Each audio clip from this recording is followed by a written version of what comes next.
రాష్ట్ర మంత్రివర్గ సూచనల మేరకు గవర్నర్ వ్యవహరించాలని సర్వోన్నత న్యాయస్థానం తేల్చి చెప్పింది. ఇక మంత్రులను తొలగించే అధికారం గవర్నర్కు లేదని పేర్కొంది.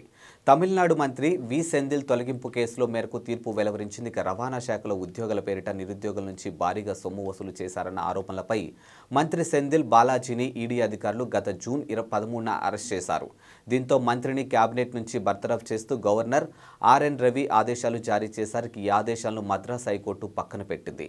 మంత్రి అరెస్ట్ అయ్యాక కూడా మంత్రివర్గంలో కొనసాగుతున్న సవాలు చేస్తూ ఎంఎల్ రవి అనే న్యాయవాది దాఖలు చేసిన పిటిషన్ను కోర్టు పరిగణలోకి తీసుకోలేదు. ఇక దీంతో సదరు న్యాయవాది సుప్రీంకోర్టును ఆశ్రయించారు.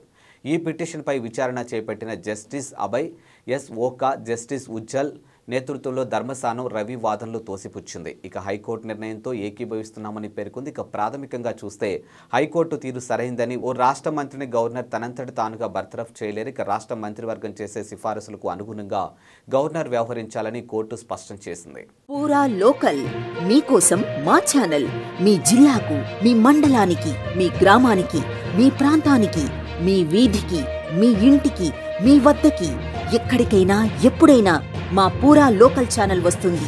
మీరిచ్చే సమాచారాన్ని అందరికీ చేరువయ్యేలా చేస్తుంది. మీ గొంతుకని ప్రతి ఒక్కరికి వినిపిస్తుంది. మీకు ఎల్లప్పుడూ అందుబాటులో ఉంటుంది మా పూరా local. Your choice for local voice. పూరా లోకల్.